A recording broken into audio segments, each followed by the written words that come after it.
Good afternoon, everyone. I hope you're all well.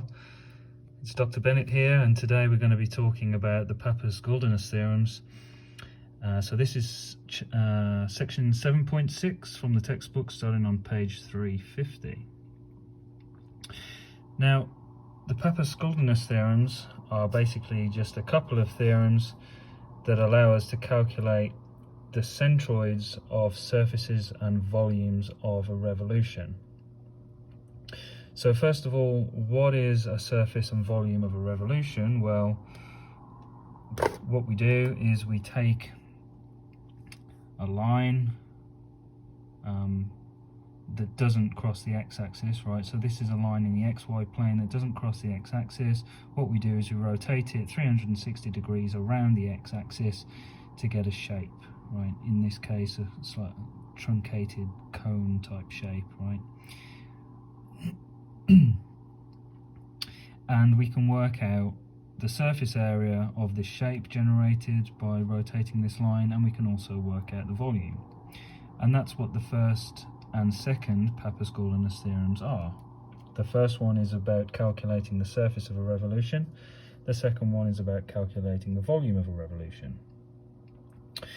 So just to formalize basically what I've just said, Theorem 1 states that if we have a line L in the xy plane which doesn't cross the x-axis, then the surface area dA generated when a segment of line L, which I'm calling dL, is rotated about the x-axis is given by this, right? We basically have a width times a height, like we had before, multiplied by 2 pi, because we are rotating 360 degrees around the x-axis. So from that, if we want to work out the total area, then we have to integrate over the whole line, and as such we get this formula here, right? The surface area of the shape generated by rotating line L around the x-axis is given by 2 pi multiplied by the integral over line L of y, which is essentially going to be the radius of the circle generated when rotating the line around the x-axis. You see, y becomes our radius now of this circle, integrated with respect to L. So that's fine, but we've seen in the previous class we have a formula for calculating the y-coordinate of the centroid of a line, right? And we saw that it was given by this formula here. So what we can do is rearrange this formula for this numerator, right? Because that's in this formula here. So if we rearrange this formula by multiplying through by the integral over L of dL, right, we can write this piece as just y bar L, right? So the integral over L of dL is just L. So now that we know this is equal to this, we can replace this inside of this formula to get the first Pappus-Guldinus theorem, which states that the surface area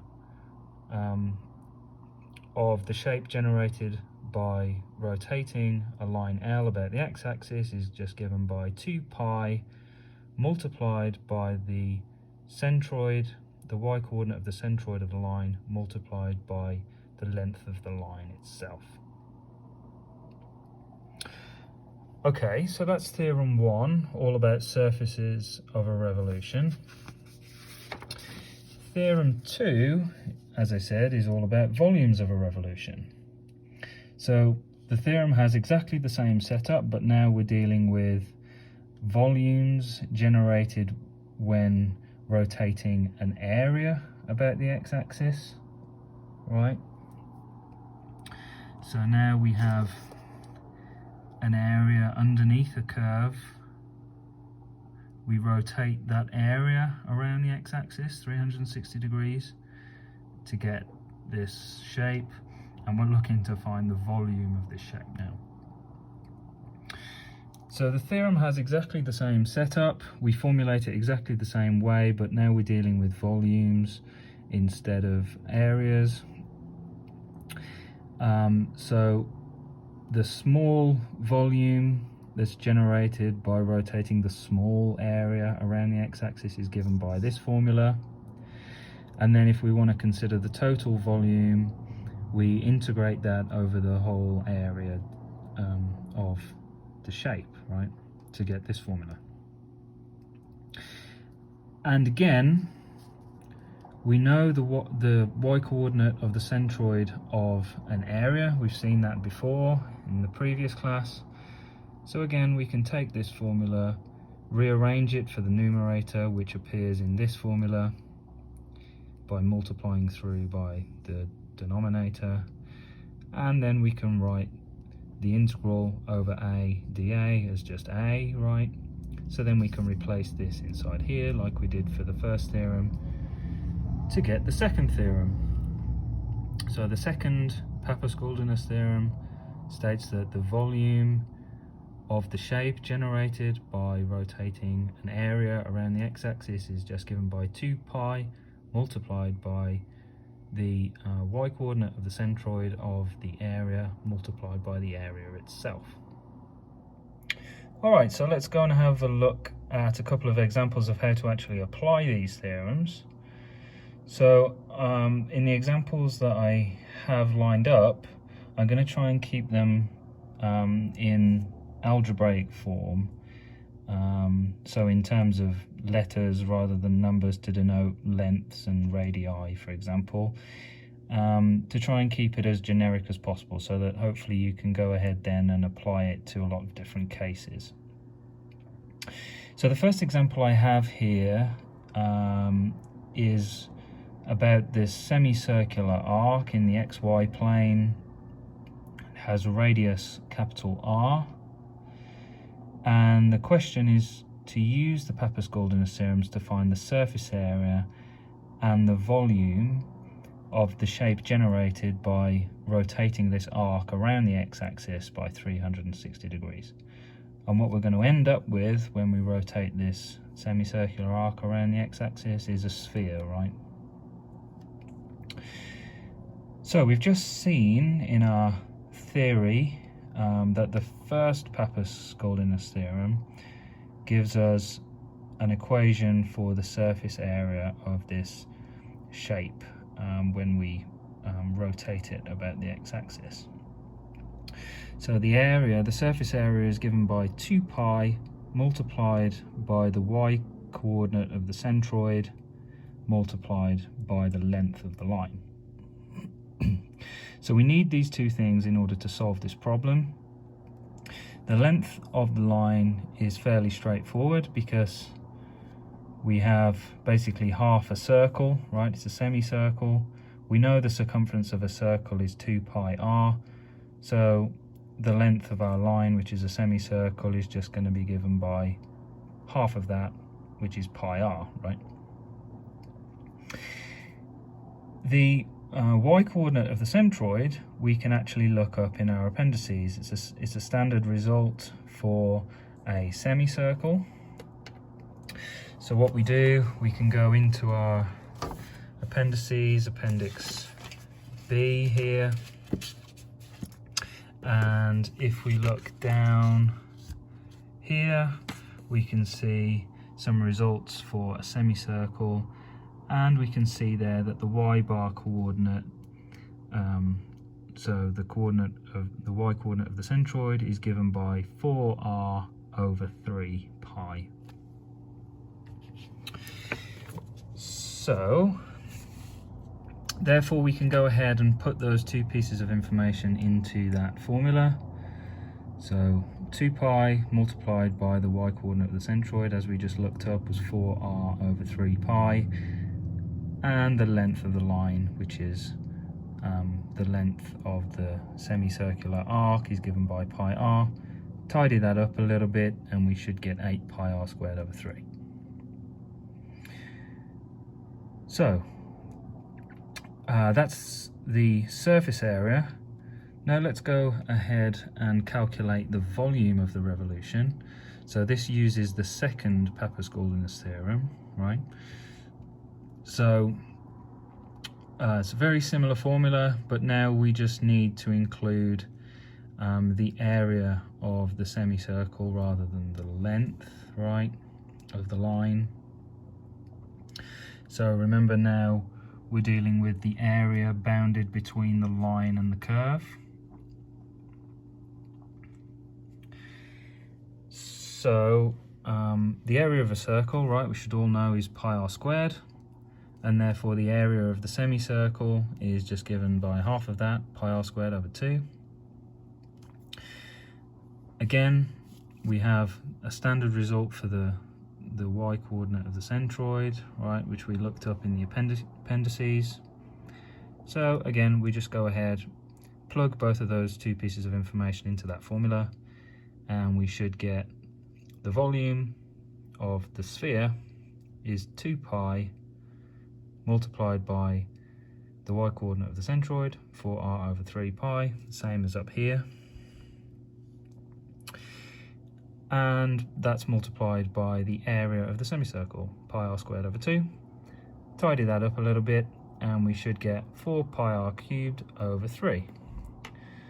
And that gives us the volume of a sphere, which in itself is a standard result, right? So we're able to check that answer.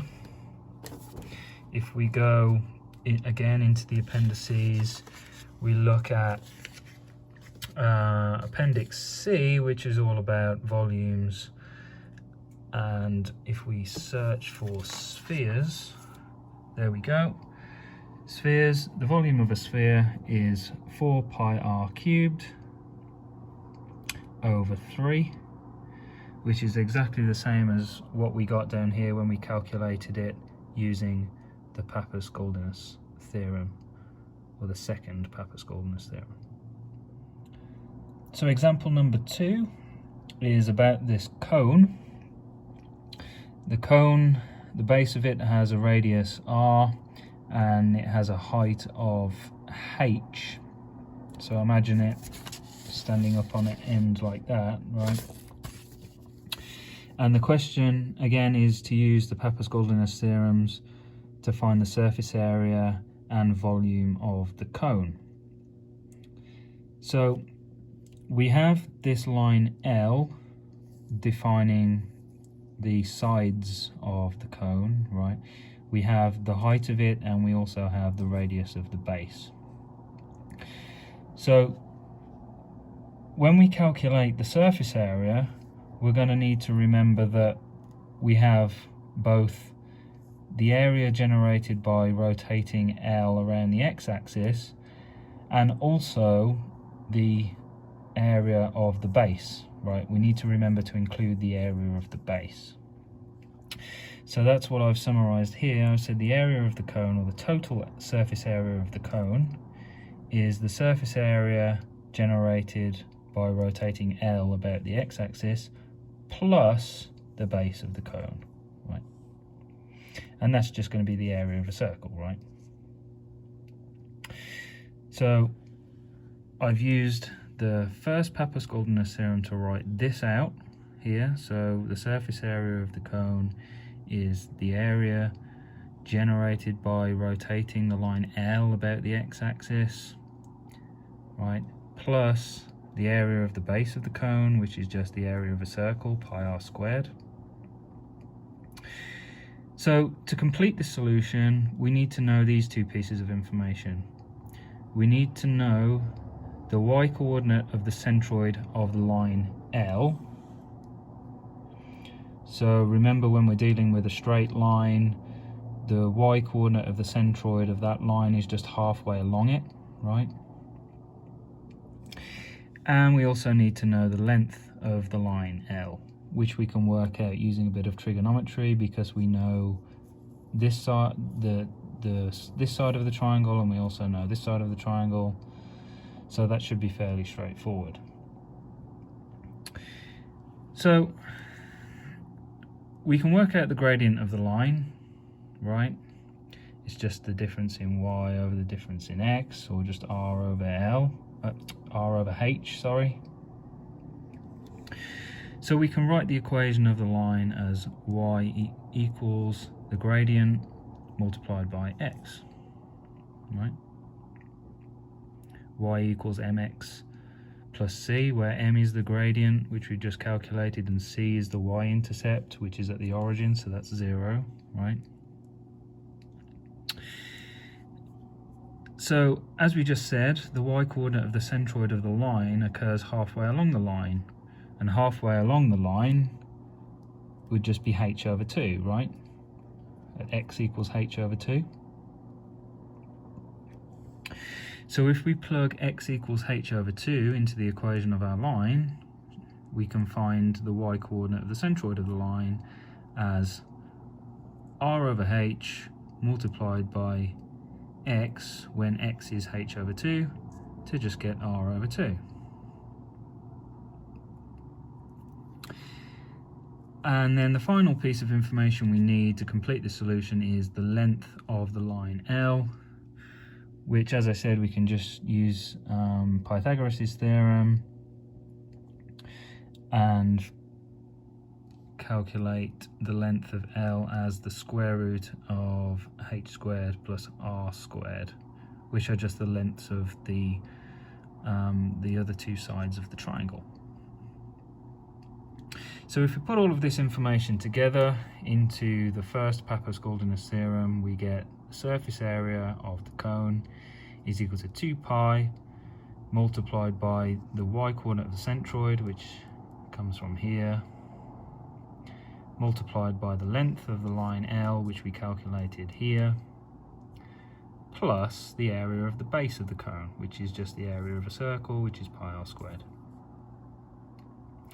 So if we just tidy this up a little bit, cancel the 2's out, and factorize, we get the following solution. So that's how to calculate the surface area of the cone. The final part of the question is to calculate the volume of the cone. So the second Pappus-Guldinus theorem is what we're going to need to apply here. That tells us that the volume is equal to 2 pi multiplied by the y-coordinate of the centroid of the area, right, where the area is defined by this triangle now, multiplied by the area of the triangle. So that's not going to cause us any trouble. We can work out the area of that triangle, no problem. And the y-coordinate of the centroid, y bar a, we can look up in the appendix. It's a standard result for a triangle. So let's go ahead and look that up. So back to our appendices. Here we are, look, page 578 for a triangle. You can see there that the y-coordinate of the centroid is given by 1/3 times the height, which in our case is going to be r, right, capital R, because the radius of the cone. So that's what I've done over here. I've plugged that information into the second Pappus-Guldinus equation, so I have 2 pi multiplied by the y-coordinate of the centroid of the area of the triangle, which we just looked up, which is 1/3 r, right, multiplied by the area of the triangle, which is just half times the base times the height of the triangle, which in our notation is going to be half times h times r. Tidy that up a little bit and we get the following answer. So there we've solved for the surface area and volume of this cone. So finally for today then, as I've now finished all of my tea, we're going to have a look at what happens when we chop off some of this cone, or we consider like a truncated shape, like this cone that's been chopped in half, right? So this is similar to the example that we've just seen, apart from now we've got half of the cone missing. The line L starts at x equals h over 2, right? And the question is exactly the same. We just have to use the Pappus-Guldinus theorems to find the surface area and volume of this truncated cone now. So again, we need to remember to include the, when we're dealing with the surface area, we need to remember to include both the base and now this face here as well. So we have two ends of the cone now that we also need to include in the surface area calculation. And in here where I've summarized that, I've called them end 1 and end 2. So like here and here, for example. So again, we need the first Pappus-Guldinus theorem to work out the surface area generated by rotating the line L around the x-axis. That's given by this, plus the two end pieces, right? So this is the area of a circle when the radius is capital R. Here on this end we're going to have half the radius because we have half the length of the cone, right? So the surface area of this circle is just going to be pi times the new radius squared, which is just r over 2, all squared, right? So again, we can work out the equation of the line L based on the information that we have here. Y equals the gradient, which is r over h multiplied by x. The y coordinate of the centroid of L occurs again halfway along L, which is now at 3h over 4, or 3 over 4h, right? So 3/4 along h, because the cone is now half as long, right? So if that occurs at x equals 3 over 4h, we can plug that into this equation to find the y coordinate of the centroid. So it's equal to r over h multiplied by x when x is 3 over 4h to get this. And now the length of the line L is half as long as it was before, so we just need to take this